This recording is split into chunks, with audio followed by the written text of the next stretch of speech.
For a boot that supposedly nobody wanted when it first launched, the Nike CTR360 series has become one of the most widely used football boots in top-flight world football. Designed for intelligent midfielders to help them control the ball and dictate play, the CTR360 has since become adopted by players all over the pitch, from strikers like Mario Balotelli all the way back to goalkeepers like Arsenal's Wojciech Szczesny, as well as world-class playmakers like Andres Iniesta and Ganso. Now in its third incarnation, the Nike CTR360 Maestri is a drastic revamp over its two similar-looking predecessors, but what changes has Nike rung in with this new edition? Starting with the upper, the CTR360 uses a new incarnation of the Kangalite that Nike debuted on the original CTR, but which has since been rolled out to the Tiempo and T90 laser ranges. This new version of Nike's signature synthetic leather has a much more natural feel to it than the previous version, with increased friction and flexibility giving a more natural leather-like feel to it than its smooth, spongy predecessor.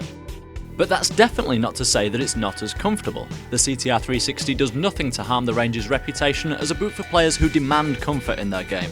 The upper takes zero breaking in, and the suede lining on the collar locks the foot in place masterfully. The feel of the boot underfoot is also plush, thanks in part to the new sole plate. Whilst the twos had a more traditionally bladed configuration, the Maestri 3 uses a combination of shapes based on their position on the lateral and medial sides of the foot to allow sharper turns and greater stability. And whilst these new studs are slightly longer than the average blade, we've had no problems with increased stud pressure or any problems on firmer ground and artificial turf. They definitely get the thumbs up from us. Another great new addition is the Instep Passing area. Gone are the pass and receive pads of the last iteration, and in comes the eye-catching design of Nike's combined pass and receive zone. Taking up far more of the boot's instep than the previous control zone, the new area sits further off the foot, as well as extending further back towards the heel. The result is the same lovely flush contact with the ball when you ping a pass or through ball that you used to get from the last CTR, but with a bigger margin for error thanks to its larger size. The toe area also welcomes changes in the form of golf ball-like dimples that replace the pods of previous models, but in our opinion, these barely increase any friction on the ball and are probably a little bit more for show than anything else. Speaking of show, you're definitely going to stand out in this sonic yellow, black and white colourway. As the lead launch version of these control boots, you'll see plenty of these on the pitch over the start of the new season. But for the average consumer, the black and crimson version might well prove to be a better alternative.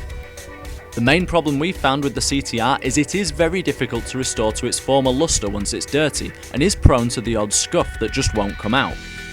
We imagine this is down to the new all conditions coating that is designed to make the boots more waterproof, and whilst it definitely works in that respect, they're certainly a lot more difficult to clean. The full written review on these boots, as well as the biggest news, reviews and features on the biggest football boots on the market, get yourself over to Footy-Boots.com or hit up our Facebook and Twitter pages for exclusive content straight to your wall and newsfeed.